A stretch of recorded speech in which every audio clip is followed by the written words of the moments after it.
Бүгін эмпатия үйретемін. Мынау жалпы Wildberriesте не өтіп жатыр, қалай өтіп жатыр, кім сатып жатыр, кім неше штук сатып жатыр, бәрін эмстат деген сайт арқылы көруге болады да. Қанша товар бар деген сияқты ше. Аналитикалық мықты, ең мықты сайттардың бірі emstats.io деген сайтта. Осы жерден бәрін көруге болады. Қанша теңгеге сатып жатыр деген сияқты ше. Бұл сайт бір айға 240 мың теңге да негізі. Біз бәріміз қосылып ақша жинап аламыз ай сайынша. Бұның уақыты қазір 11 февральға дейін уақыты бар. Бұл уақытқа дейін қолдану керек та. Содан кейін сіздердің ноутбуктарыңызға қазір кіргеннен кейін интернет-магазин клиентский сайтты ашып қоямыз да. Сосын возможности деген жерді істейсіздер. Осы видео қарап та. Возможности деген жер. Логин пароль берем. Логин пароль. Давайте басын көрсетейін, логин парольмен бірге.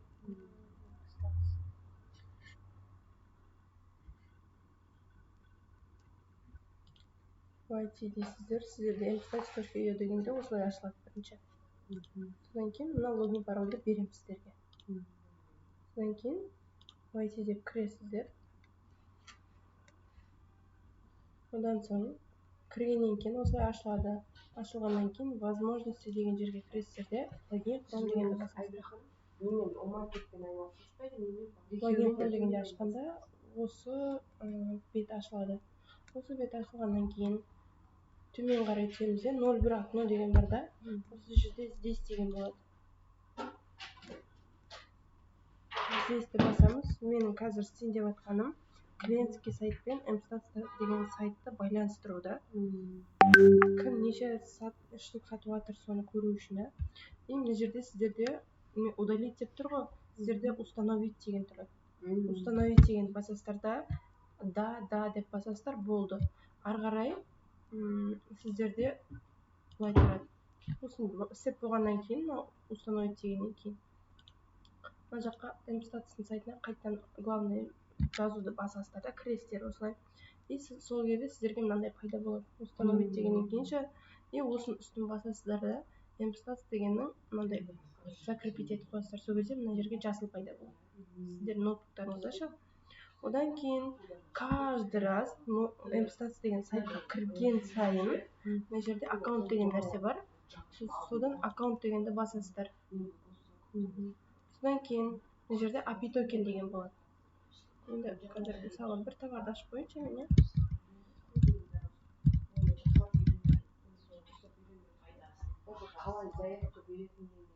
Мына бір товарды аша салайын.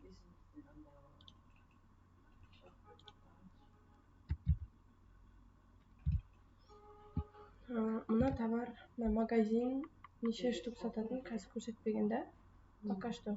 Барлығы тұр. Магазиннің аты тұр деген сияқты. Бірақ мына магазин неше штук сатқан білмейсіз фактически ше.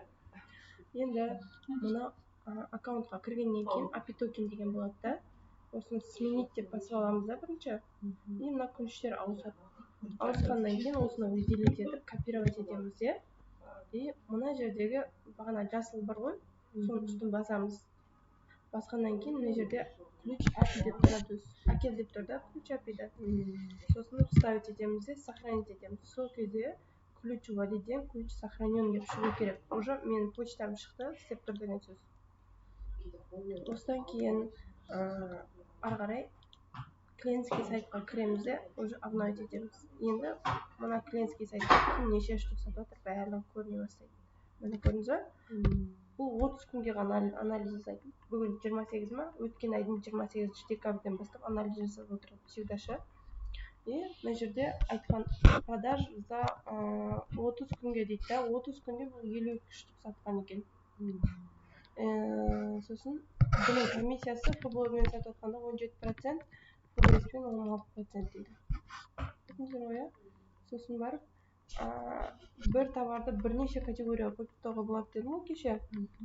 Туалетный водамен сохранить етіп алып, парфюм, духи, анау деген категорияға қойып тастау үшін арнайы ключевые словалар алу керек та эмстатстан.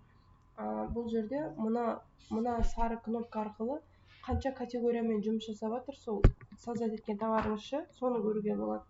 Мына жерде 4 категориямен жұмыс жасағанда қайтадан бір категориямен ақ кетіп қалған, көрдіңіздер ма? Но 0 категория дегені туалетный водамен создать етіңіз ба, сол туалетный водада ғана істеп жатыр, қалғанда істемей тұр деген сөз да, былайша айтқан кезде. Мұны остаткасы.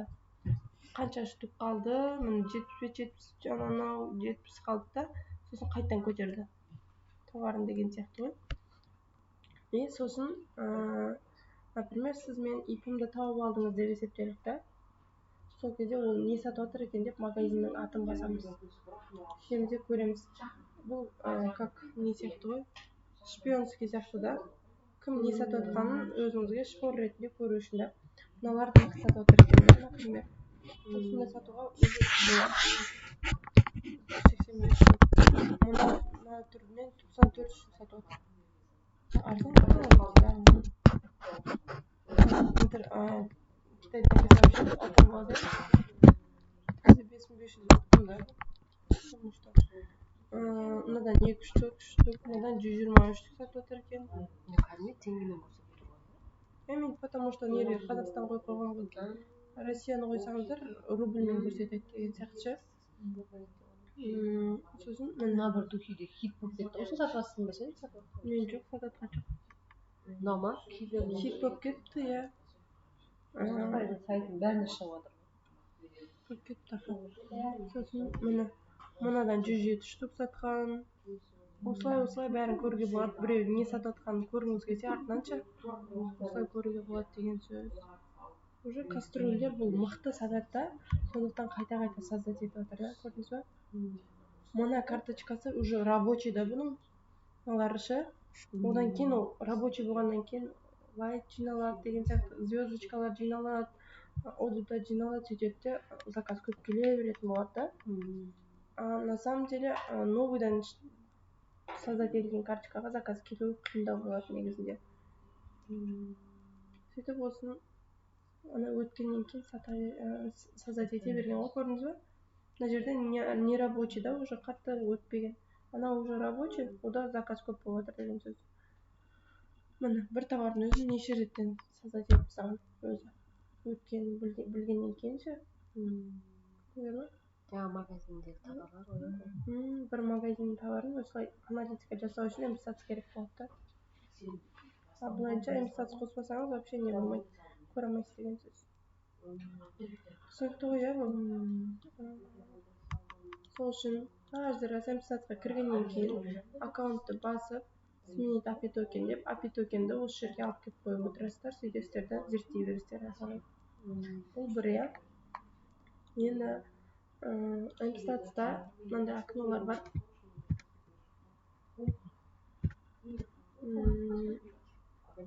Кабинет ВБ, SEO, студия, Озон, Wildberries, возможности деген жер бар да.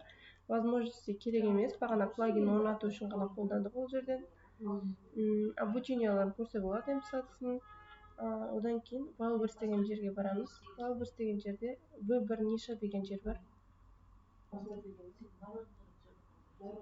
V1 ниша деген жерде бүкіл товардың қалай, қанша штук бар, Wildberriesте продажасы қалай жатыр, соны көруге болады да. Міне, мынау неден бастап, алфавиттен бастап көрсетеді бәрін, юға дейінші. Одан кейін енді автомобильный товары АКФ система дейді. 5 адам сатады екен, и общий Wildberries бойынша 20 товар бар, осы категорияға ше. И бірақ продажа болған бір айда. Выручка 600 рубль. Енді аламыз да, мына бір товарды мен сатып жатырмын да. Если осы товар Wildberriesте бір айда 30 000 штук өтетін болса, онда ол ходовой деген сөз да. Мыналар уже продажасы біреу штук, онда ходовой емес. Мына біреу 1039 товар сатады, 513 продавец бар. Мынаған бөлген кезде бір продавец 100 штуктың сатып алады деген сөз. Ол уже бізге невыгодно да. Ондай товарға вообще кірудің қажет жоқ та. Оның атын жазып қойған автобафер вообще невыгодно. Мынандай 5 продавец біреу ақ сатқан ба, ішіндегі біреу жоқ. Бес продавецтің біреу ақ бір товар сатқан болды. 30 күннің ішінде. Онда ол нишаға вообще кірудің қажеті жоқ деген сөз да. Түсінді ма? Сол сияқты автомобильный ароматизатор бар ғой, иіс шығарып тұратын. Олар 2867 не бар? Продавец бар. 134 мың штук өткен бір айда. Бөлу керек. Сонда қанша сатқан бір адам примерно, да? И выручкасы 48 миллион болып тұр уже. Выручкасы 5 миллион асатын болса, это нормально оған кіруге болады деген сөз да. Уже 48 миллион нормально өнімді. Анада вообще продажа болмаған автомобильный зарядная станция. Отопители дейді автомобильді. 15 штук өткен. Бұл жерде автохимия дейді 117, 55 миллион выручкасы бар. Өстіп қараймыз да. Енді бұл жерде біз только ходовой көргіміз келеді, например, да. Ол үшін мына продажасы негерін бағана 30-40 мың жоғары болу керек пайдағы продажасы, дұрыс па? 30-40 мың штук өту керек мына товар. Ол үшін мына жерге продажа деген жерге барамын да, мына команда беремін. Продажасы 40 мыңнан жоғары болсын. Ал выручкасы 5 миллионнан жоғары болсын деймін. Применить деймін. Уже шықты. Міне, мына товардың бәрі деген сөз уже бізде. Міне, держатель бар ғой, телефонды қойып қояды. Ол 189 мың штук өтеді бір айда. Наклейка басы, бандананы басқа тағатынша. Варежки дейді. Варежки деген ана қолғаптар бар ғой, қолдарға. Солар, визитница, галстук, декор для одежды, косметичка көп өтеді, көрдіңіз ба? Маска для сна дейді. Мына перчаткалар жақсы өтеді дейді. 341 миллион дейді вообще продажасы, көрдіңіз ба? Қанша адам сатады? Азырақ адам сатады перчатки. И ол для меня интересно болуы мүмкін да. Ары қарай мен зерттегім келеді. И осылай атын басып кіремін. Атын басып кіремін. Одан кейін кіргеннен кейін міне мынандай қара перчаткалар бар. Суыққа киетін перчаткалар екен, иә? Қазір сезонный товарлар да бар. И қазір жақсы өтіп жатыр дейді. Одан соң осын кірдім. Кіргеннен кейін мен филоға жібергім келеді да, например, ше. Ол кезде жіберуге болатын товар ма, болмайтын товар ма? Оны да көруім керек та. Енді бұл жерде товардың фотосы тұрады. Артикул деген мына жердегі номері ғой өзінің. Каждый товардың артикулы бар еді, кеше копировать етіп алғанша. Сол артикулы. Одан кейін мынау названиясы. Мынаны бассам, клиентский сайттан ашылатын ол сияқты. Мынаны бассам, дәл осы товардың несі ашылады. Аналитикасы ашылады. Кім сатып жатыр, қалай сатып жатыр деген сияқты. Сосын мынау қай категориялармен сатып жатыр товарын. Осы 30 күнде. Бұл акциямен сатып жатыр екен. Акция кибернеделямен сатып жатыр екен. Осы категорияда. Кибернеделяның ішінде аксессуар, перчатки, варежки и перчатки деген категориямен сатып жатыр. А мыналар вообще аксессуармен сатып жатыр. Подарка мужчинам дегенше. Көрдіңіз ба? Әркім әр категорияда, әр позицияда тұрады да. Осы әр категорияға жіберу керек дегенімше. Сіз кибернеделяға скидкаға қатыссаңыз, уже бір категория сынады. Соның бір категория. Мужчинам деген ана подарок, повод деген жерге.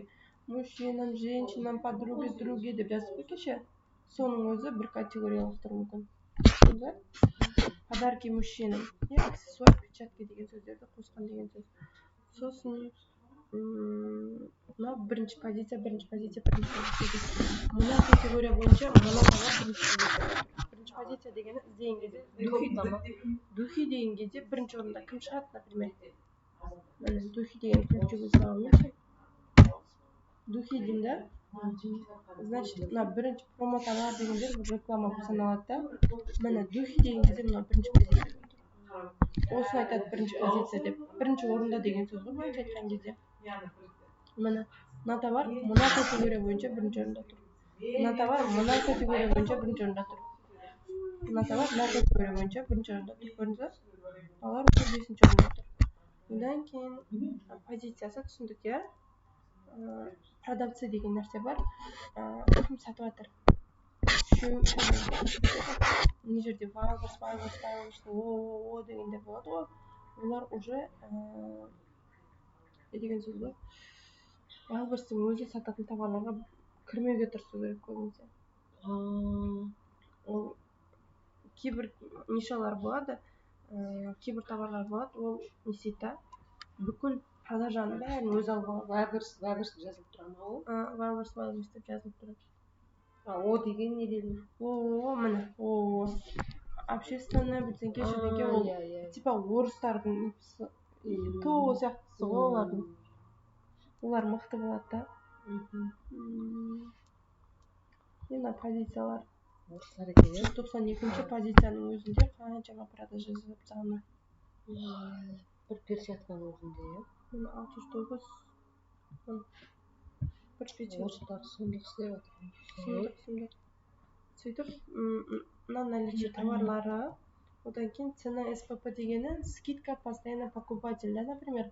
Кече айттым го, сиздин товарыңызды скидка постоянно покупатель алып калатын болсо, скидка менен олар сизден сурамай беришет товарыңызды. Ошону 10% всегда косуп отуруу керек да. Например, мынанын товары 1386 болуп тур да. Постоянно покупатель келип алатын болсо 1000 алып кетет. Түшүндүр го, э? Сосын продажа деген бар. Мына адам бир айда 1348 штук саткан. Бир айдамы? Бир айда. Мына бирөө 2500 саткан. Мына бирөө 1986 саткан. Мына бирөө 1670 саткан. Мына бирөө 2400 саткан. Бунда перчатка. И бир адам 1 миллион 899 миң рубль жасаган. Рубль. Еще бул примерно 8 миллион деген сөз го. 8 миллион эмес, мына почти 2 миллионго жакын ба. Теңгемен примерно 12-13 миллиондой жасап тагы бир перчатка, практически перчатка менчи. Көрдүңүзбү, я? Мындан кийин мынаны басам да. Мына басканча по-моему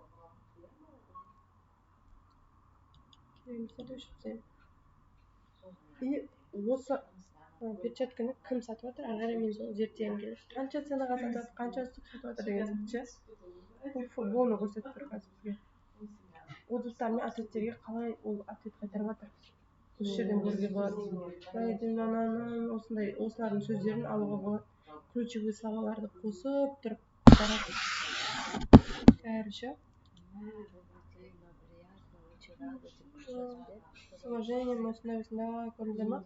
Осулардан пример алууга болот. Вот түсүнүктүү, я? Короче. Мы счастливы, что выбрали наш продукт. Спасибо за наше время, на наш продукт. Одан кийин история изменений деген нерсе бар да. Товарларды создать этет да, какое-то время уларда продажа азайып калат. Продажа азайгандан кийин алар ичиндеги сөздөрүн өзгөртөт, фотолорун өзгөртөт, сөйтүп обновить отурат да. А на самом деле бул 13 сентябрда создать эткен да карточкасынчы товарын. Содан кийин содан бери канча рет өзгөрткен, каждый раз өзгөрткен сайын ошол жерде дата көрүнүп турат. Октябрда өзгөрткен, ноябрда, декабрда, январда, мартта, июньде өзгөрткен. Июньде де зимний перчатка сатып отуруп көрдүңүзбү? Сенсорный перчатка мына дейт. Августте мына ар айда не өзгөрткөн, бүйтүп үстүнөн басасыздар да, сравнить версии деген нерсе бар. Мына сөздү астап, мына сөздү кылып коюңуз. Зимний перчатка, бул соңку айда 21. Онун алдында не өзгөрткөн? Ошол жерде сону өзгөрткөн. Мына соңгусун көрсөтөт айтпакчы. Только соңгусун көрсөтөт. Мына жерде мына сөздөрдүн баарын мына жактагы мына сөздөрдү алып, ордуна мына сөздөрдү жазган. военный аны перчатки деген алып тастаганда өзү магазиндин брендин сөйтүп өзгөрүш жасай берген былайча айткан кезде бул түсүнүктүү э Қалайсыздар? Қалайсыз? Қарамай жатсыз ғой. енді бұл магазин интернеттен де аша сала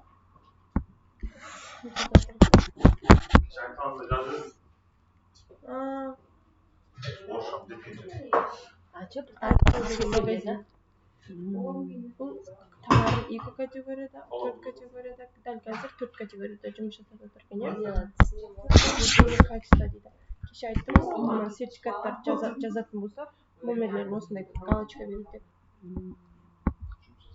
бізде видно же не видно көрсетпейді екен номер сертификатын толтырғанынша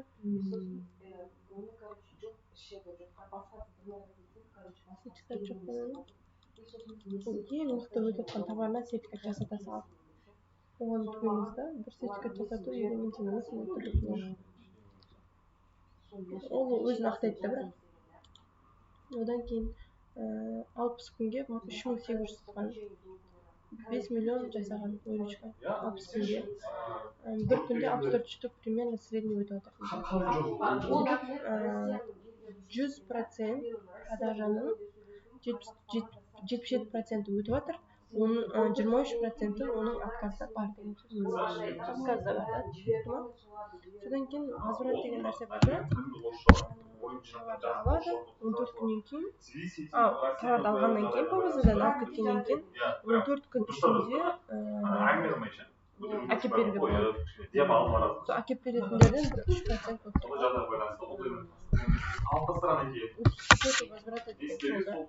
возвраты бар товар деген сөз ғой мына 14 дней возврат көрдіңіз ба косметикаларда 14 дней возврат деп жазбайды просто возврат жасауға оларға рұқсат жоқ ашып болғаннан кейін рұқсат жасалады возвраты бар товар жоқ товар болып бөлінеді да өзі осы женский сайтты ашқаннан кейін өзі көрінеді возврат бар товарлар ол ондай жағдай бүйтеді да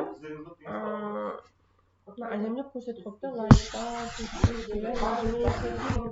сосын не айтайын деп едім мынаны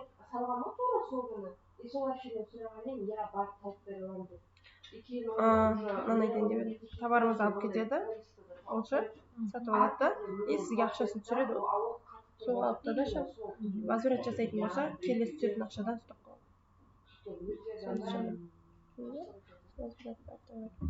одан кейін мына размерден штуктарын көрсетіп тұр қанша штук қалғанын содан кейін бірнеше товар қойған мына жерде одан кейін мына жерде цена ценасы қайсысы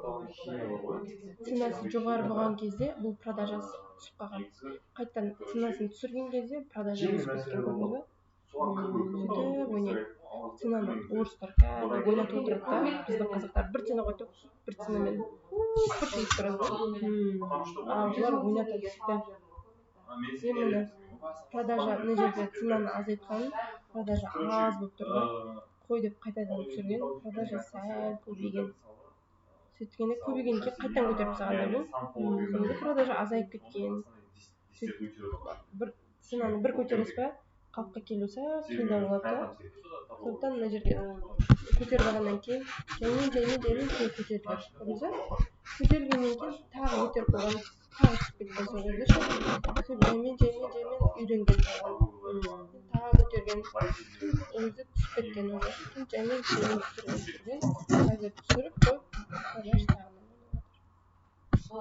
көтерген цена контроление деген осы ғой цена қымбат болса сізден алмайды деген сөз да айтқан кезде ше одан кейін мынау перчатки деген аксессуардың ішінде перчатки деген категориямен создать еткен товар деп тұр сосын кім сатып тұр соны көрсетеді бренд дегенде мына жерде магазиніне бір ат қойып алады да а на самом деле ип екатерина да ол сататқан. Футболмен сататын болсаңыз 23%, немен сататын болсаңыз футболмен 20%. Одан кейін мына жерде күнде неше штук сатады сол көрсет. 67, 57, 32, 48 деген сияқты міне. Күнделікті заказдары.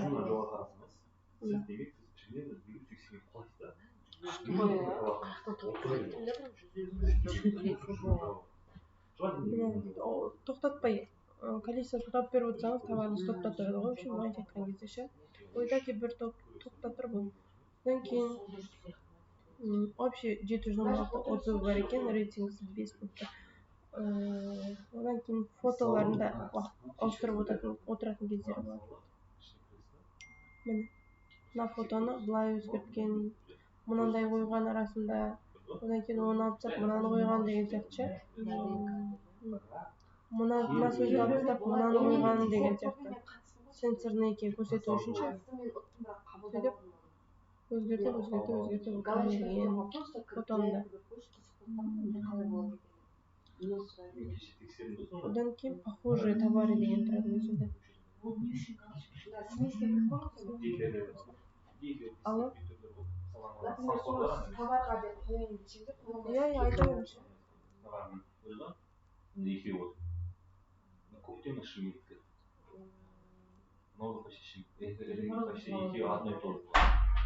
Пока сол 300 алайын да.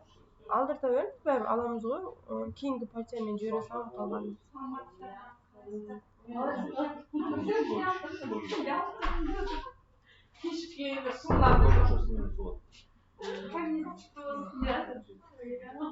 Сол 300 алайын.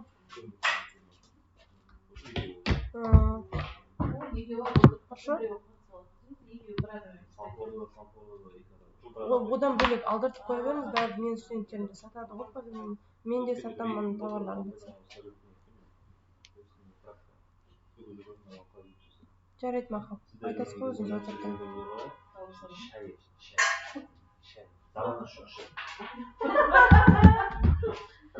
Бұл адамның мына жерде қайсы картта қанша товар бар соны көрсетіп отыр.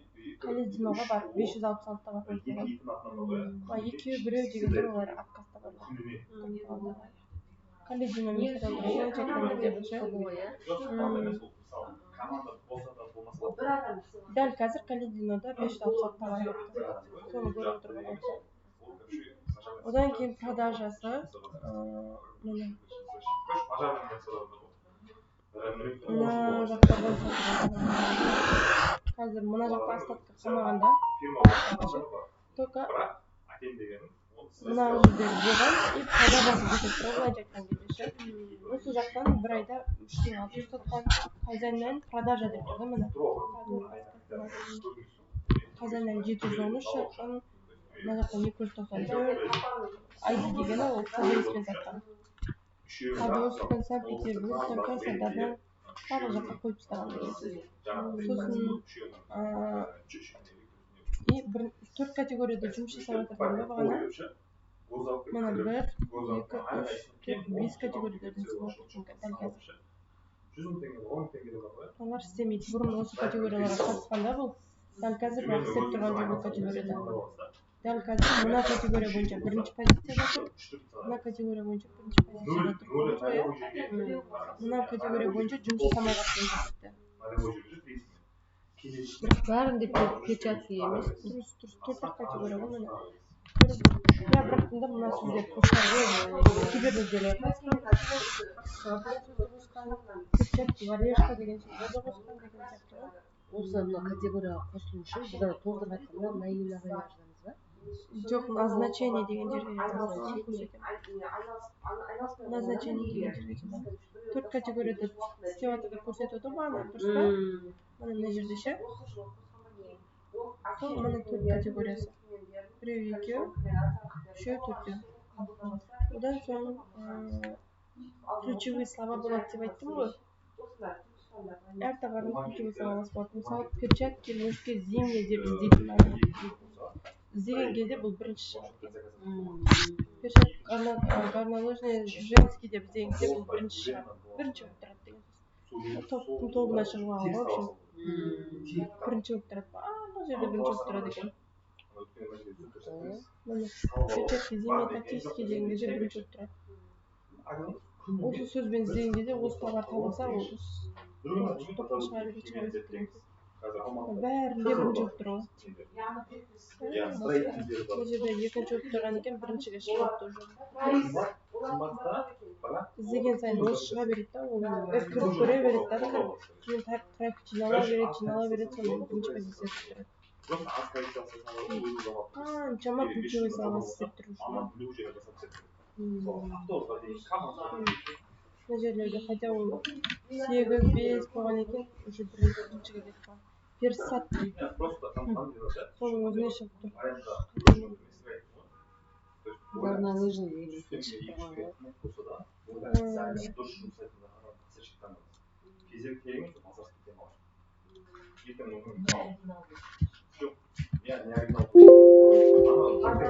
Хотя горнолыжный мен шығып тұр екен.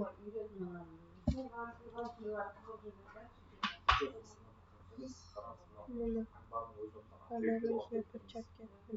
Бәрінде бір болып тұр. Біздің карточкалар ше, вообще ужас қой. Миллион шариат. Білмеймін, біреуін көрейік.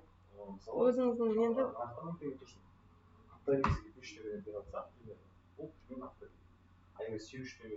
какой-то бір товар цифрет көрейік.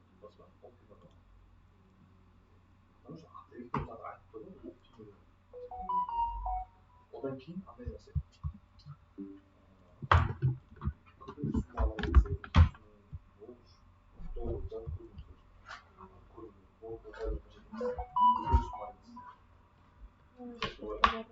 Нормальный металл, но соны көрейік. Сол кезде ол нормально болған. Қазір енді продажаны алдап қойсам, түспейтін мүмкін да.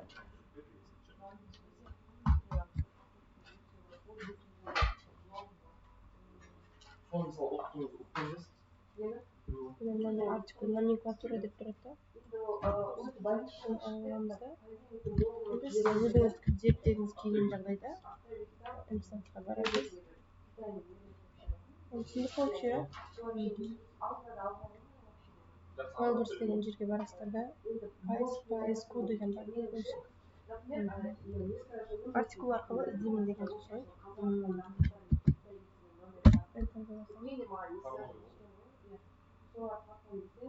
Именно шықты да товар. Медицинасын көрдіңіздер ме? Бәрі қымбаттатып қойған шынымен ше. Продажа өліп қалды ғой. Қайттан түсірдім кейін. Қайттан продажа ашты. Заявки заказчика болса, қатысып келеміз. Заявки заказчика жасап. Если, конечно, доставка страшно, но 20 күнде.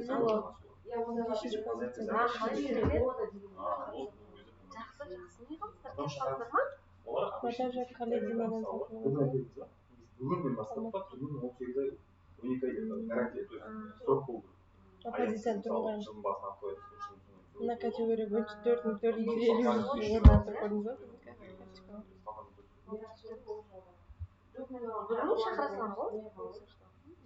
Хотя мереке деген кезде ол 17-ші орында, сметка мереке деген кезде 92-ші орында тұр екен. Мереке туалетная вода дегенде 4-ші орында шықпаған екен. Мереке деп жаза бересің ба не атын? Туалетная вода деген сөз болса отыр ғой. Мереке деп жазған, мереке деп жазған. 4-17-92. Мына туалетная водамен 4-ші орында. 4-пен ол сәл продажасы нормальный болып тұр да. На самом деле, біз іздей бермейік клиенттер ше. Нешінші болып тұр? 48 ба? Мынада 4-ші. Туалетная вода бамбук деп іздейді екен 6-ші орында.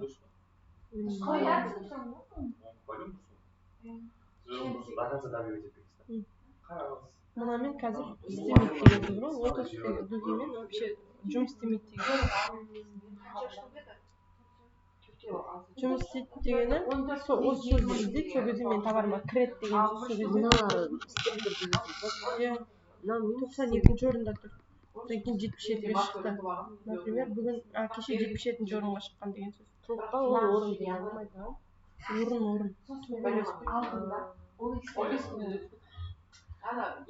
Очередь. Мына 4-ші орынға шыққан екен. Әйтеуір сәл. Бәрін көруге болады. Иә. Күшті екен ғой, мен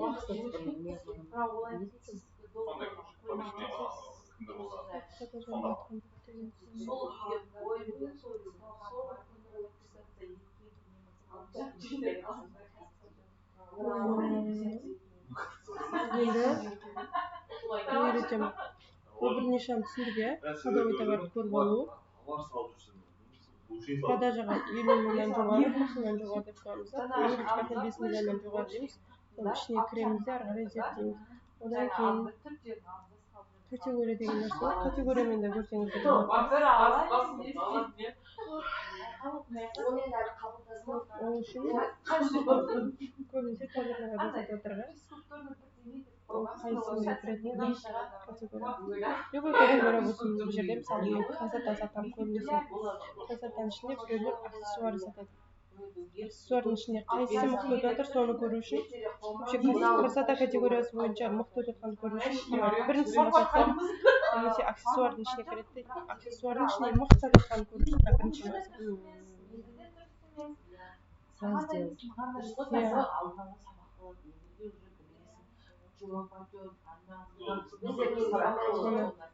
Аксессуардың ішінде мына мықты басады. 15 миллион выручка жасап тапты органайзерге. 32 мың продажасы бар екен. Бірақ адам ба еще? Жоқ.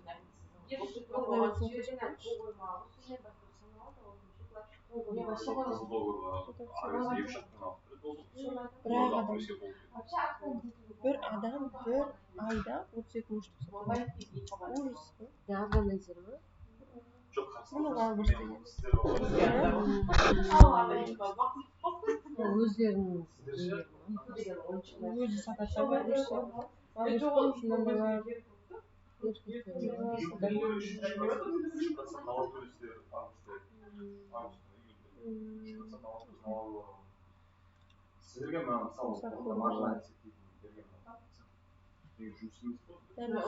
Красота раздел бойынша не мықты да тұр вообще.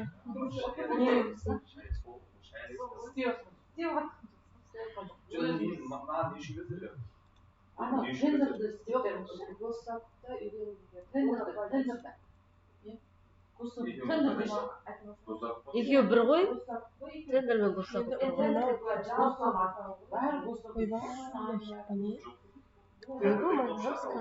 Скраб сияқты бірдеңе ғой. Антицеллюлитный скраб неге алады ғой көбінесе.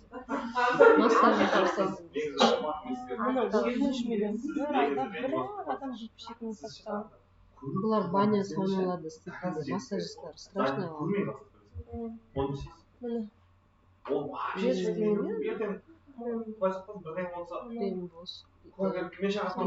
Ауыр ғой сатады. 26 миллион выручка жасап жатыр. Осындай алып жіберсе, сенде 17 в одном болды. Ана ойлай сияқты ма тебе? Бұл өзі Россиядан шығады да негізі шығады. Сондықтан олар арзанда.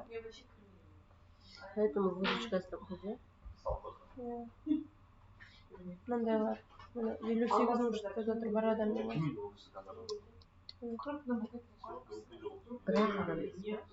Бірақ адам сатады ғой, олардың атын жазбаған. Тына мынаған сатады. Мынаны не қойды?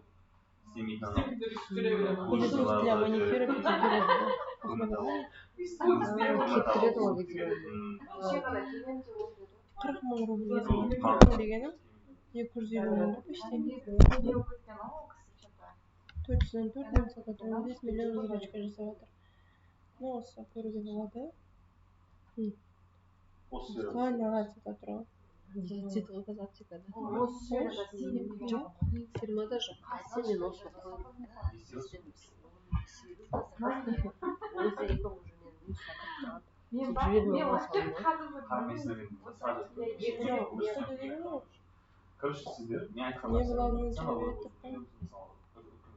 именно сана бойынша соны үйретіп сабағын бәрін жібереді екі жүріп демейше келесі енді сабақ вообще ана арында бұны көрдік иә ең мықты кім сатады соны көру үшін ғой былайша айтқан кезде мен бағана перчатки аяқтамаппын оказывается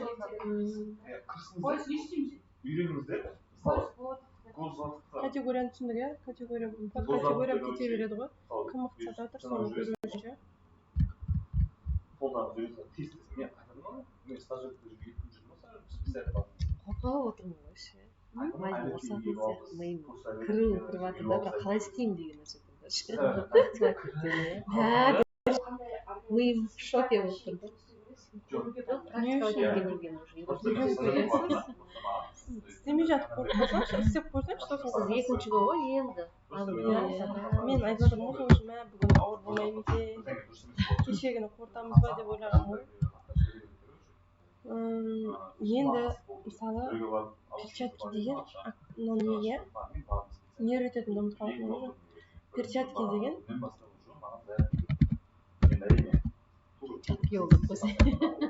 категория да категорияны сатуыңызға бола ма болмай ма соны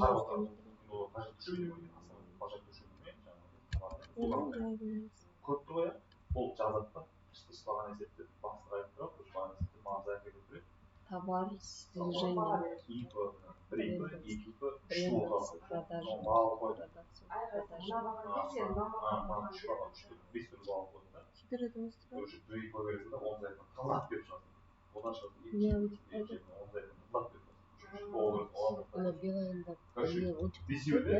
Билайнда біздің Билайн роутер бар еді ше ол да онша тартпайды да ал мен өзіме таңғалдым ғой адам істеймін деп түскен кезде ше 3 минутта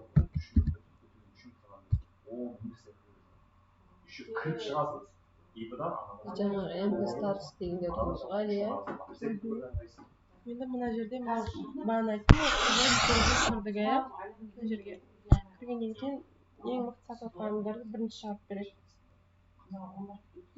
шығарып болғаннан кейін сізде перчатка сатуыңызға бола ма болмай ма деген сұраққа жауап бұл жерде қай категориямен сатып жатырсыңдар соны көреміз товардың жанында категория деген бар байқасаңыздар көп товарға сол өндіретін немен шығады көп акциямен сатып жатыр екен акция қатысып қалса сата алмайды деген сөз ғой бір ма сізде осы акциялармен сатуыңызға болады деген сөз мына жерде спискасы бар еще зато кеше двойной цена қойып қойып акция дей беретін шығар иә списка дейді мыналар сөздерді сіздер тізіп жатқанда жазуларыңыз керек новый год кеше не болды перчатки варежки перчатки деген сөздерді тапсаңыз потому что ол основной категорияда женщина мужчина деген сөздер жазу керек деген сөз суарь деген сөз жазу керек отмороженный свитка қатысқандар подарки детям деген сөзді қосу керек детям деген сөзді қосу керек көрдіңіздер ма любимый деген сөзді подруге маме деген сөзді қосу керек осы категориялардың бәрін қосып тұрса керек қой свадьба обувь аксессуары деген сөзді қосып тастаған нечаянно ше осы сөздердің бәрі сіздердің не карточкаларыңызда болу керек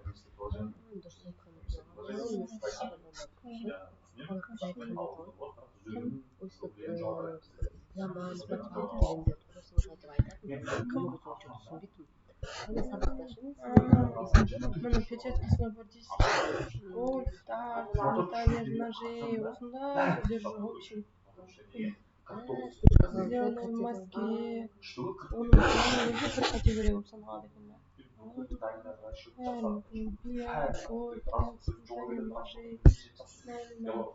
адам көрсетпейді негізі екі обучениеға қатыстым ғой иә екеуі де айтқан жоқ қой осыны ма мына осы категориялардың бәрін өткізу керек любимый сноуборд деген бар виды спорта бег футбол бег для мужчин бәрі егер де товарыңызды бір создать етіп осы карточкалар осы категорияның бәріне таратып тастайтын болсаңыз сізде продажа жақсы болуы мүмкін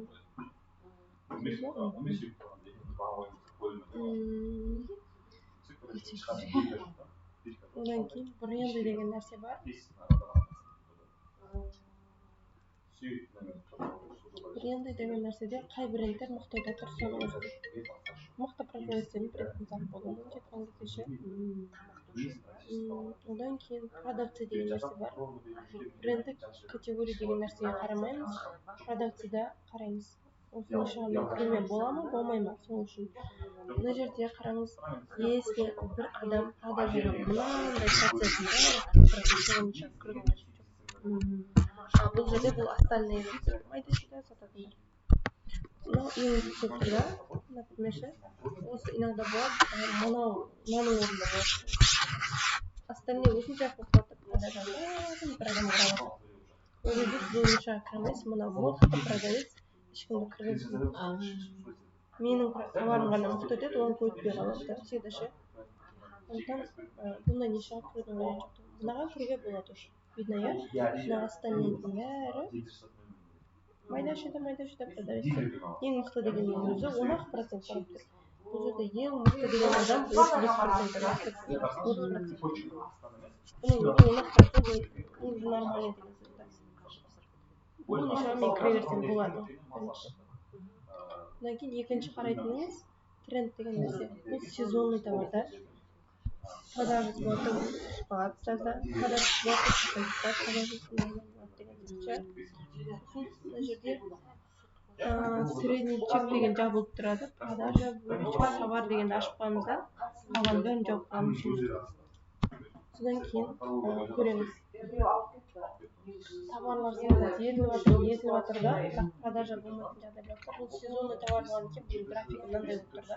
20-шы жылдан бастап көрсетіп тұр, например, марттан 20-шы жылдан бастап көрсетіп жатыр. Мына жерде пикке шыққанда уже 12-ші декабрлерде, январь, февральға дейін жақсы өткен. Уже марттардан бастап тоқтаған. Мына жерде продажа нормальный болған, бірақтан продажа қарағанда. Қайтадан продажа болған. Новый продавец кіреді. Новый продавец болсын, бір продавец болсын, товарды создать етіп жатыр, көбейіп жатыр, создать етіп жатыр көбі. Кірген сайын етіп жатыр, міне. Мысалы мен бір духим жақсы өтатына, мен духи создать ете берген сайын, бұл да көбейе береді деген сөз. Сөйтсе, мынау товар көбейе береді. Товар көбейген сайын, негізі продажа көбейе береді. Сезонный товарларға кірмей қойыңдар деп. Сезонный товарға кірмеңдер деп. Чересчур арзан товарға кірмеңдер, чересчур қымбат товарға кірмеңдер. Мына сезонный товар, мына продавецтері келіп тұрғанмен маған тренді келмейді. Потому что сезонныйда ертең уақыты бітсе қалып қалады. Жаңа жылдың заттары, например, ертең жаңа жыл бітсе қалып қалады деген сияқты. Тур сондай сезонный товар, продажасы мына жақта тұрып, товары мына жақта тұрып, продажасы мына жерде қалып кетсе, оған кіруге болмайды. Создать етілген сайын продажа өсімін өсіп отыру керек. Сосын егер продажасы мына жақта қалып кетіп, товары создать етілген мына жақта қалып кетіп, продажасы кетіп кішкене сонда вообще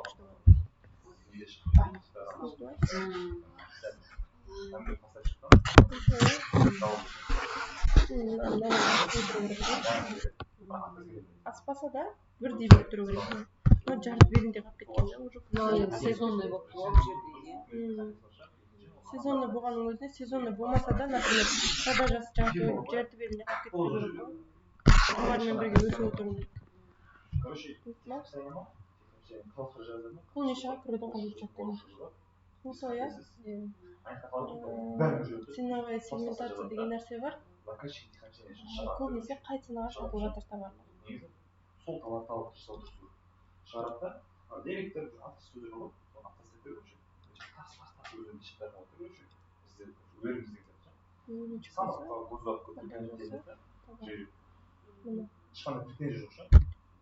перчаткелерді, в общем, 450-ге осынша создать еткен. Мына выручкасы. Выручка деген сөз осы товардан түскен ақша. Выручкасы отказ көп деген сөз. Мына выручка деген сөз, отказ көп деген сөз. Мыналарда көрінді нормальный уже. Товар нормальный. 1100 теңгенің перчаткелер жақсы жар күйінде қалып кетеді маркерді түсінікті иә енді көрдіңіздер иә мынаған кіреміз кіргеннен кейін мынаны категориясын қараймыз продавецін қараймыз трендін қараймыз трендтерін для себя қарауға болады енді категория мен продавцы тренд деген важный нәрсе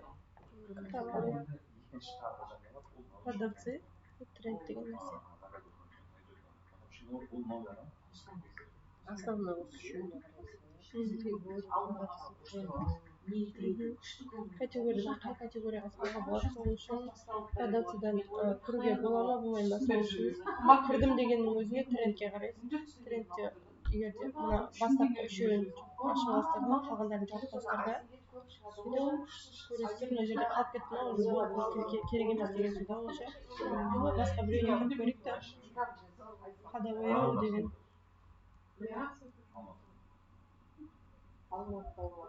перчатки дегенді аштық қой біз иә біреуіне кіре салшы перчатки спортивный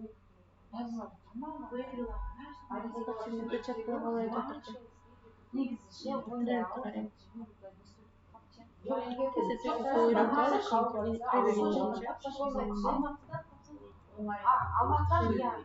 сәл жанына жақындап көрдіңіз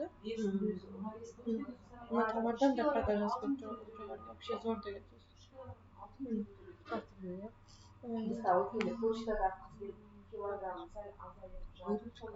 чупы енді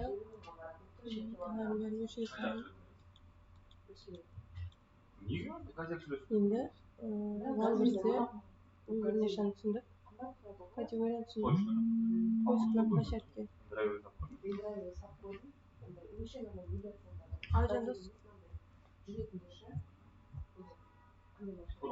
бермей ақ қойыңыз мен алып кетемін кешке қарай ровно үш шықты ма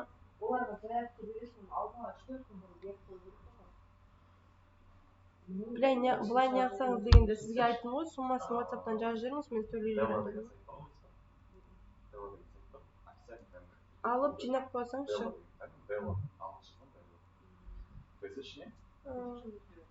иә алсаңыз ақшасын жіберемін WhatsApp-пен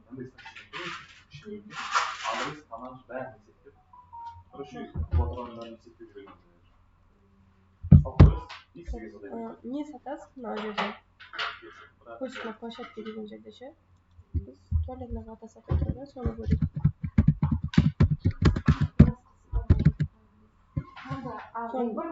запростарын жазасыздар қандай ключевой словамен көргіңіз келеді қай товарды соны көру соны көру үшін қалай өтіп жатыр кімнің товары бірінші шығады деп жазған кезде ше туалетная вода деп жазған кезде мына товар бірінші шығады екен продавцияны тоже валберсіне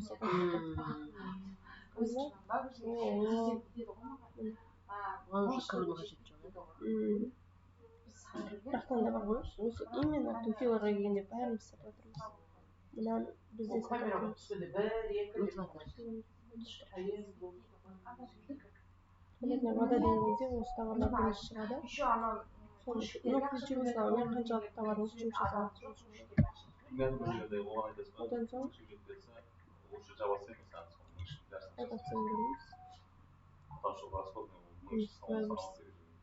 туалетная вода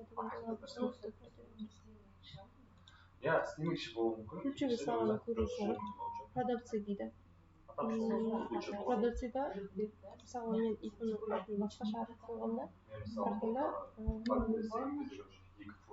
бихеппи деп қойған бірақ ипінің аты ипкана деген сияқты ғой ипымен адамның ипымен қай товар іздеп жатқанын сатып жатқанын көру үшін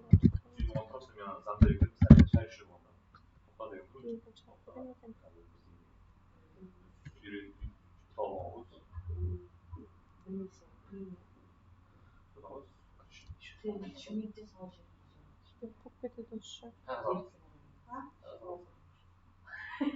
өскеменнен алып бересің өскеменге оны 50-60 теңгеге таппайсың ғой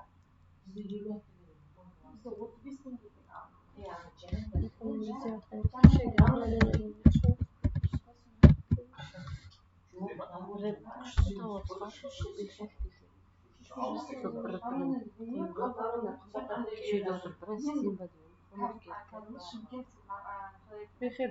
magazin boyunca kimdir ne satat sonda çıkarıcı. Men endi mıқты болып тұрмын мына бір адам ше магазин атын Happy қойып алыпты тоже көрдіңіздер ма? Кішкене әркім өз брендін тауып алса главный основной брендтер Леново, Adidas, Nike деп қойып алсаңыздар болды главный ше. Мына менен де мықты заттар не бұл? Не ғой сигарет электронный сигареттен мықты дейді деген сөз. Бұл продавецпен өзі мына жерде болды басқа еш нәрсе істетпейміз негізі бар ғой. Анализ характеристикасы көрсетеміз. Оның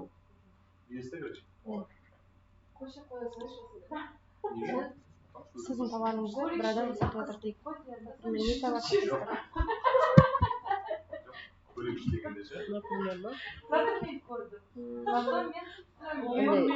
Кухонный бір не көрейік та измерчитель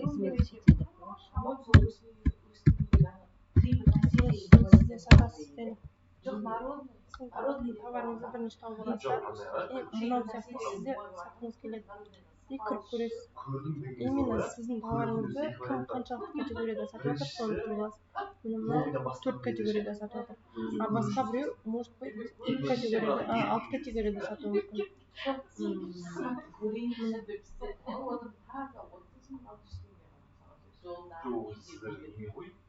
Барлығы төртеуіне сатып жатыр және қазір кейбір кездер болады, кейбір адамдар ше 36 категория одинаково сатып жатыр. Киімдерде әсіресе сегізге дейін жұмыс істеген үш категория.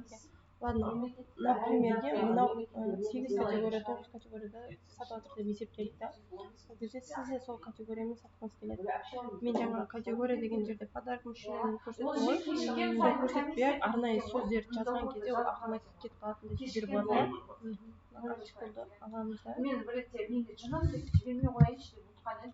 Қол стопырды бір оқи салайын десем кешіксем пайыз төлейсің. Анализ характеристик СКУ деген тұрады. Албырсташы. Список товаров. Балбырс. Анализ характеристик СКУ. Список товара, я. Аналитик. Соның артиклын қоямыз. Показать результат дейміз. 2 артикл ғой деп тұр маған. Кейбір адамдар мықты категорияда жұмыс жасап жатыр. Мықты толтыра алатын адам мықты категория. 8 категориядан шыққан екен, осының артиклын алып ал 2 категориямен жұмыс істейді. Бір артиклмен қойсақ ұлтты шығарайын дейтінше обновление жасап отырады. Екеуін қатар қойдым да, показать результат. Енді сізде, например, измерчитель сататын болды деп есептелік. Измерчитель сататын болсаңыз, товарыңызды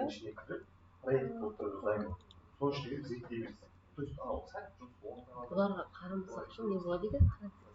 Для себя ғой, я? Басқа тоже жақсы болушы. Бұны істейді.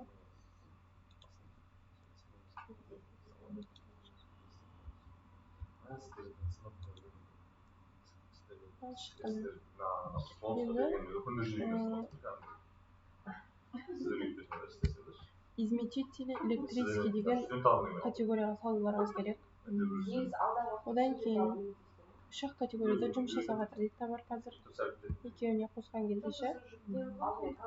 Қандай категория спискасын көрсетеді. Техника, бытовая техника, измельчение и смешание деген категорияларды жұмыс жасап жатыр дейді. Дәл сізде осыдан көп категория алып жатқан біреуді алып аласыздар да.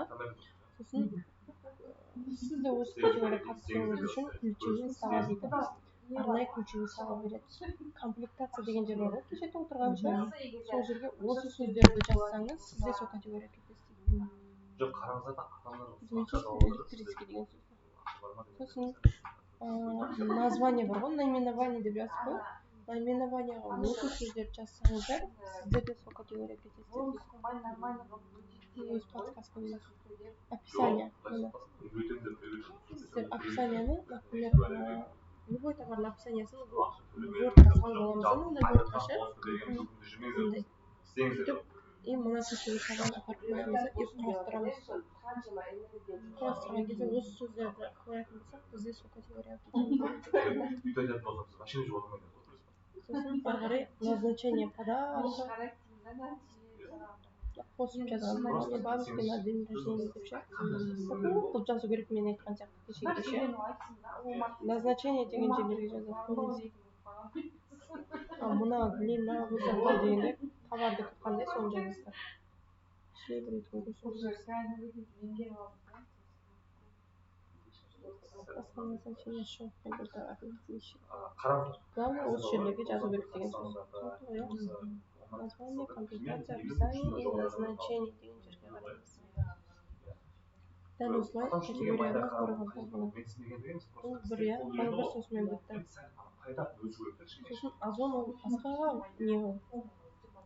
Маркетплейс қой, бір сияқты. Студия деген ешкім қолданбайды. Бұл студия дегені автоматически сұрақтарыңызға жауап, аудиторыңызға автоматом өзі ответ қайтарып отыратын командада. Бұны негізі істеуге болады да. Көп адам басын алып істемейді ше. Bir күні отырып істесем істеуге болады. Новый отзывтарға қалай жауап береді, новый вопростарға автоответчик болып қояды. Мына сөз жазған кезде Фукет өзі ответ қайтарып отырады. Бұны әлі зерттеп бастаған ең қолым босамай кеткен. Зерттеуге істеуге болатын нәрсе. API ключпен қосып қойып, бағана API деген осыған керек та. Жерге қосып, сосын данныйды көру үшін. Бағана енді мен API-ді көрсетіп жіберейін, я. Кабинет ВБ деген нәрсе бар да. Кабинет ВБ-да товарлардың продажасы қалай отыр, оны да зерттеп ақтарып отыру керек. И оған менің селлер бар ғой. Мен осы эльпсатты байланыстырып. Ленсі мен сайтты эльпсатты байланыстырып, мына жердегі API-ді. Селлердегі API-мен эльпсатты байланыстырып мен алған API-ді. Ол API-ді мына жақтан аламыз ғой, жаңағы настройка деген жерден ше. Не жазылады? Настройкаға кірген кезде API деген болады. Осы жерден API-ді алып алдық, я бағана. Менде бағана алдым ғой бір рет. Мен сізге жіберіп қойдым. Қайта бере бермейді бұл ше. Сондықтан бір рет алып сақтап қою керек API деген нәрсе. Жоғалмайтындай ше. Бүкіл жерге жіберіп API арқылы біреуге бермес бірақ. Хакерлер API-ңізді қоятын болса, сіздің ақшаңызды ламайды екен. Ашыла берсін WhatsApp.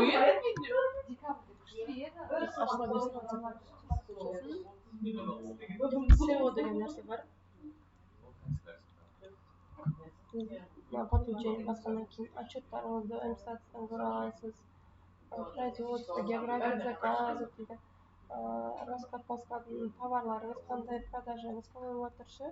Сондай өзіңіздің көре аласыз деген сөз мынау өлді ше. Одан соң не бар?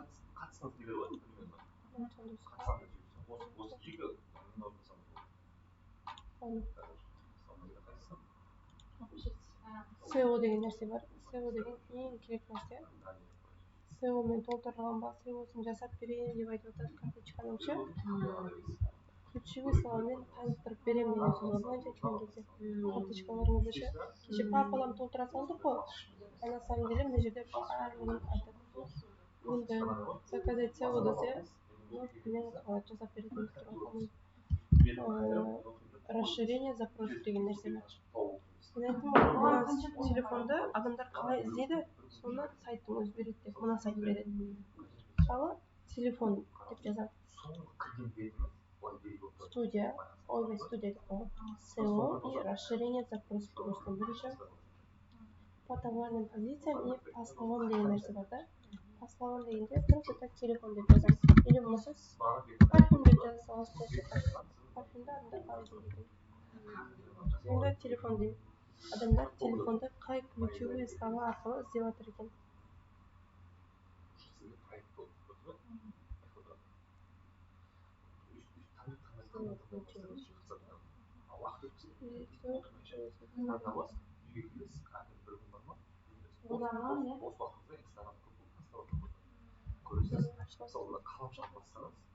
тоқтаған жеріңізге барады. Көрдіңіз ғой?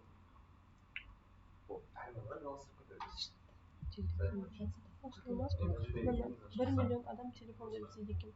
Подставка для телефона, өзіңізге қайсысы андай келеді, подходящий дей ма? Товарыңызға ше, соны аласыз. Штатив керек емес. Телефон кнопочный деп іздейді екен. Кнопочный телефон так та іздейтін адамдар бар екен. Для себя қосып қоя салу керек та. Описание бір жеріне. Кнопочный телефоннан қайда жақсы деген сияқты сөздермен ба. Сондай сөздер заряд без телефона, стикері. Лучше, чем кнопочный телефон. Телефон сататындарға шығар. Иә, телефон сататындарға бар, телефон бірақ мысалы айфон телефон жазуға болмайды деген жоқсың. Иә, Samsung деп жазбаймыз. Мына міне былай жазуға болады. Бірақ ағылшынша жазуға болмайды. Оны жаз ашин немен орысша жазғанда. iPhone деуге болады, Apple деуге болмайды. Бренді Apple да. Apple болмайды, Redmi болмайды деген сияқты ғой. Осы жерден қайсысы бізге подходящий, соны алуға болады. Болмаса, бұл жерде выборный шаға кіріп аламыз. Сіз не сатайын деп жатсыз? Телефон ба? Например. Туалетная вода сатайын деп.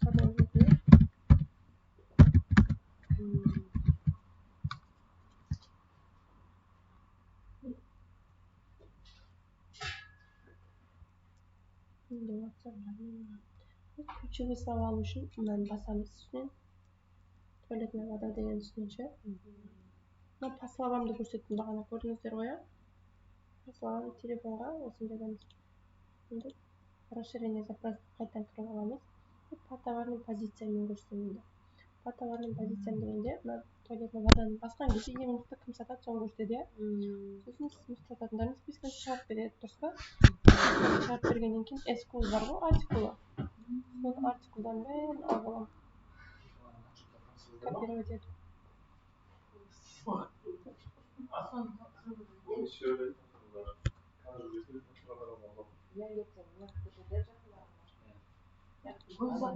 Копировать ету артикулдан. Копировать етіп, жаңағы по товарным позициям бар ғой. Сол жерге вставить етемін. Түсті ма? И получить отчет. Осы ең мықты сататын барлық адамның ключевой словасын береді. Сол адамдар қай сөздер арқылы сатып жатыр? Зараларды қоспаймыз. Духи женскиймен сатып жатыр. Духи деген сөзді қосып жатыр. Мыналарды қоспаймыз. Мынаны лакостена ше. Редкот қоспаймыз. Духи мужские для красоты. Вода женская, вода мужская деген сөздер. Парфюм женский, осыларды аламыз. Жазып қосуға болмайды дегенде қосылып тұрған жоқ қой осы жерде. Енді олар основной адамдар ғой, основной продавецтер ғой. Міне, продавецтің өзі қоса алады, оған ешкім ешнәрсе демейді мысалы да.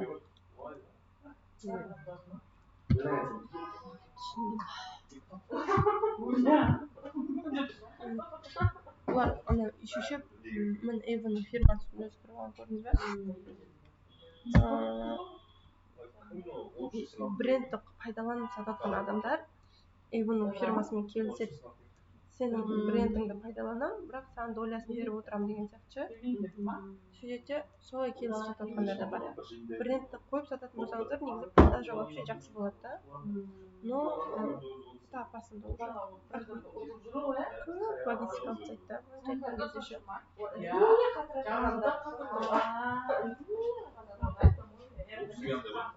Ну, осылай ключевой слова екі айтты. По товарным позициям артикулмен әкелу. По словам дегені жазу.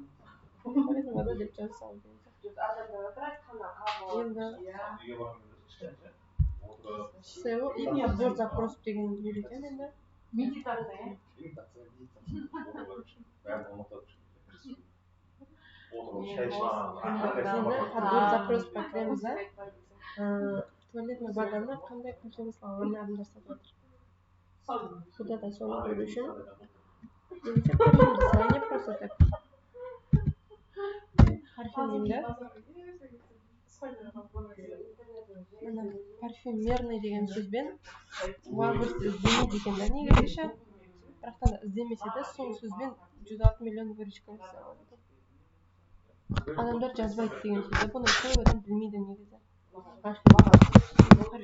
Парфюм дей бермей парфюмерный деген сөздерді қолдану, парфюмерия деген сөздерді қолдану керек. Мыналардың ешқайсысын іздемейді екен да. Бірақ выручкасы жақсы. Мына сөздерді вообще қолданбайды.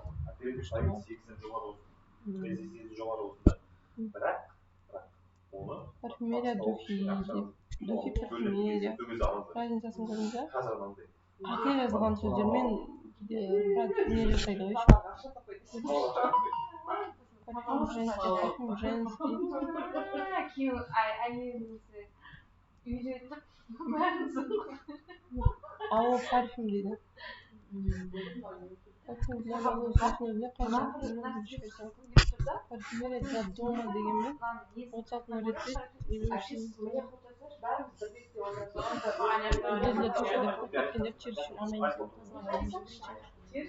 мына жерге отырсаңшы бұл жерден де адам ойына келмейтін нәрсе.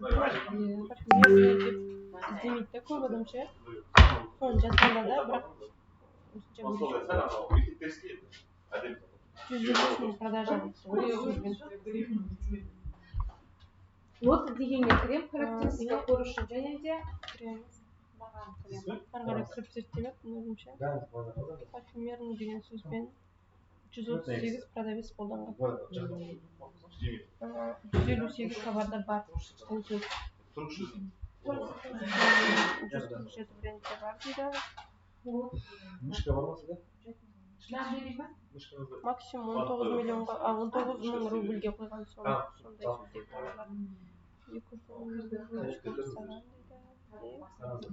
10 миллион. Парфюмерный деп осы товарларда қолданған екен көрдіңіз бе? Бұрын қолданған болса да қалып кеткен. Ручка. Мотор. Масло деген бой. Мына уже көрдіңіз бе? Сертификаттың номерін жазды. Не болды? Галочка бар. Қайта жазды. Көруге болмаймын екен. Ана не ғой? Кешегі.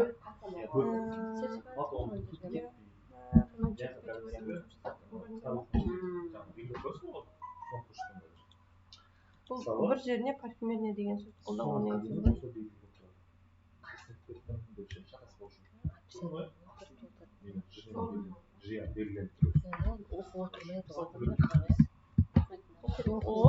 Орыстар оқиды.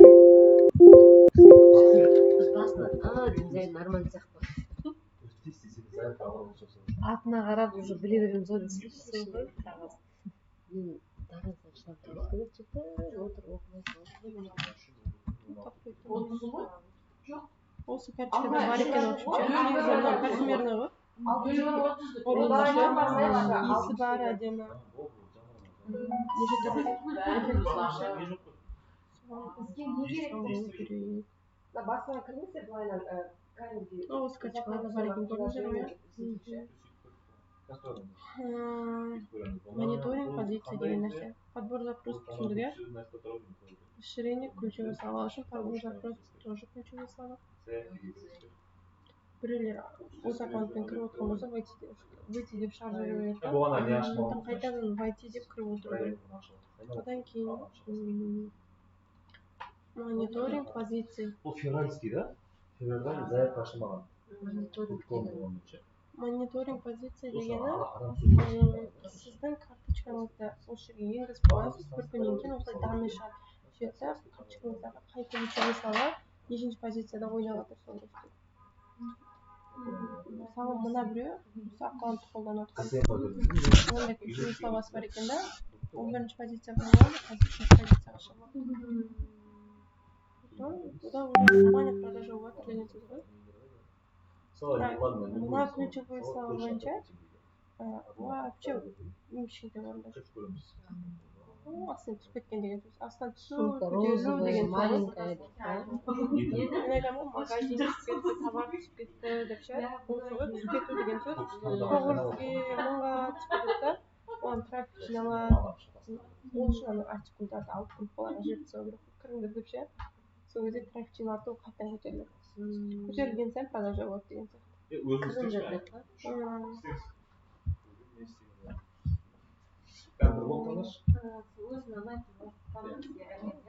Топ 4-ке дейін шыққан екен ғой. Топ 1-ге шықпаған әлі.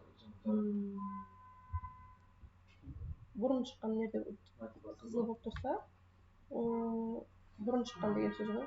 Топ 100-ге де шыққан. Топ 100-ге 15 ключевой слова шыққан. Көрдіңіз ба? Жазып қойдым. Количество ключевых слов топ 100. Топ 100-ге кірген ключевой словалары. Так, енді сіз де осылай товарыңызды зерттеп отырыңыз керек. Дұрыс па? Издеваться ба?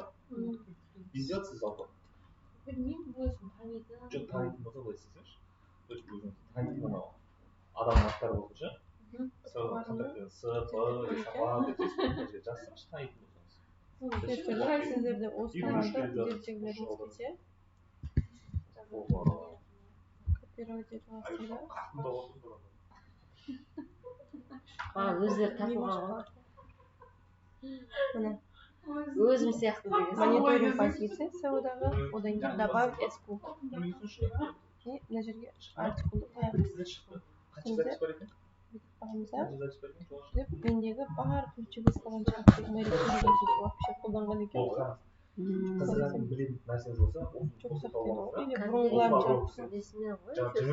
Осы ключевой слованы менің қайда жұмыс жасап жатыр, соны тексер деп мен команда жібердім айтамын. Сонда начать сбор данных. Ертеңнен бастап уже менде данные шығып бастайды. Мына біреу екен мынау. Не істеп алыпты? Бүкіл сумкаларын енгізіп алыпты. Зерттеу үшін ғой. Карточкаларын. Басқа ешкім істемейді жалпы деген сөз.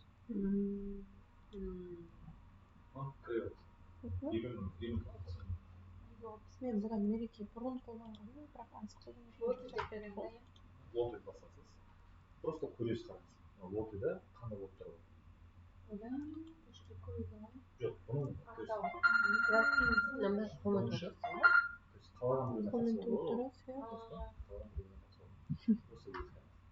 лоты кіріңіз иә? Енді документациясын көру үшін соңғыларды алып тұр ғой. Потому что мереке деген сөзді алып тастаған едім да. Астының бәрін өтіп толып кететін сияқты ғой, женский классының бардағыздар. Колледж ключевой словача істеген ғой. Түрлерін алып ше. Мереке деген атыр. Жоқ, не ғой ол? Мерекай деп жазған ғой. Бұрынғында алып тұр да ол.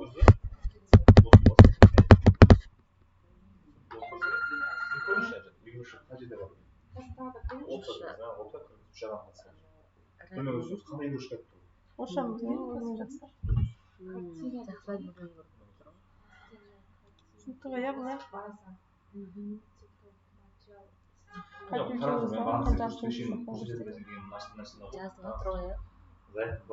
Енді ертеңнен бастап шығады. Мына бір қызғана құқып можете создать это. Сумкасы, Жанай бренд.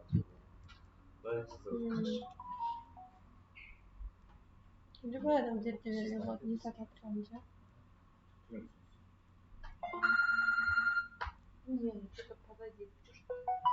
Осылай кіресіздер да, ашықтығын басасыздар да. Басқаннан кейін магазин алдына кіреміз да, ол адам не сатады, соны көреміз. Көрдіңіздер ғой? товар таусылып қалған переменный счет көрдіңіз ба мына жерде енді потому что бұдан шығып істемей қалды ғой 28-ге бітті уже келесі аяқтың табылуы уақыт жетті де нет наличиеға қойып тастады енді қажет болсын ол нет наличие қою үшін ана жақтан нөлге қоя ма жоқ фбода болса ештеңе істемейсіз қазір мына екі апта бар бір екен как будто бір кітапты алып осы бір сонымен продажаға шығып жүрген еді келесіде кіресіз да мына жерде барасыз да былай заявка қойсыз заявка өткен кезде уже дайындыққа сол проект болып тұрады сізде уже қайсысын көрдік жаңа мынау ма осы еді ғой иә енді қаламшаны басқан кезде бұл тоқтаған жерден бастап ары қарай жалғастыра аласыз көрдіңіз ба таңдай аласыз жерге аласыз цена қоя аласыз бұл сізде уақыттарды үнемдеп жүрсіз товарлар біткен ғой бас жерде көресіз жанай деген біздің группаласымыз ау деймін осы заявка сипалып қалады ғой мен сен анау мысалы Оның кітапта сондай емес пе? мен оқыған себебі ол осы лобби парольді кім қолданды сол ғана істейді кіресіз соның үшін дайын тұрады сіз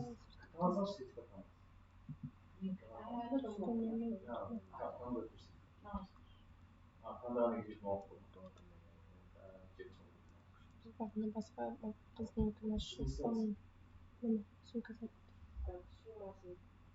27 штук мынау еді ғой бағана басқасына счет қоя міне осыны сумка сатады екен қытайдан алдырып сатады себебі қытайдан аңдып жүргендер бар еді тағында и сізде не бар көп негізі бокада сумка жақсы деуші еді отказда болды ма 60% өтсе 40% отказ болып тұрады отказ болмау керек пе сонда болу керек болу керек емес болады негізі любой товарда болады ше бұл отказ болса кейінгі адамға сатпау қиын да сумканы үзбеу керек десе в общем сұрағанда табылып тұрған жақсы иә негізі үзбеу керек сол кезде ғана топқа шығады ғой бұлардың кейбіреулеріне қатысуға болады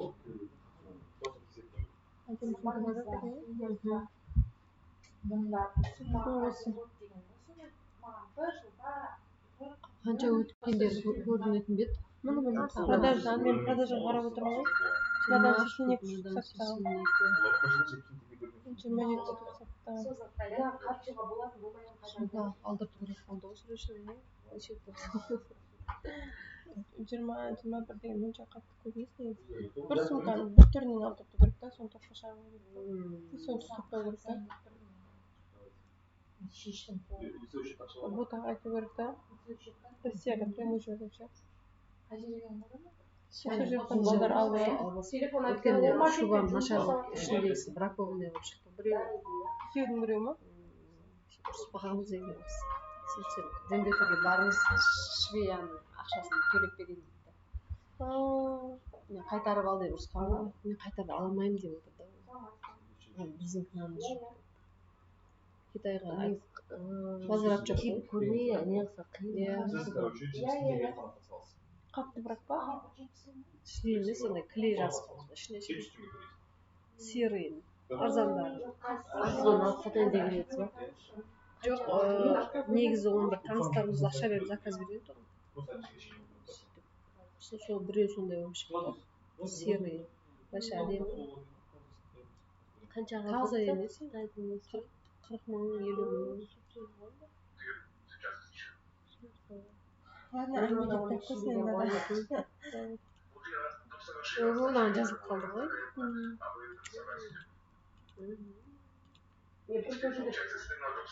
не айтып қоймайсың сондай кезде аяғымызды бітіріп дейсің проверка карточка товара деген бар да мониторинг позицияды түсіндік иә позициясын тексеріп отыр ғой былайша айтқан кезде нешінші позицияға келіп отыр енді проверка качка товарыңыз қаншалықты жұмыс істеп жатыр негізі бір орыстардікін істеу керек қой ше сонда да мен ана жерде өтірік істегенмін ғой бірде бір категорияға ілінбеген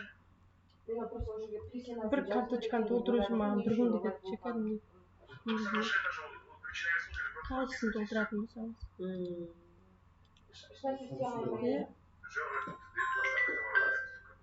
проверка качества товара если артикул сенің оның и так та өткен жоқ па енді ол өзі ходовой товар ғой содан кейін өттің ба ол айтқан ғой кешеде какой то бір ходовой товар болады дұрыстап толтырмасаң да просто қойсаң да өтіп кете береді соған кіріп кетті да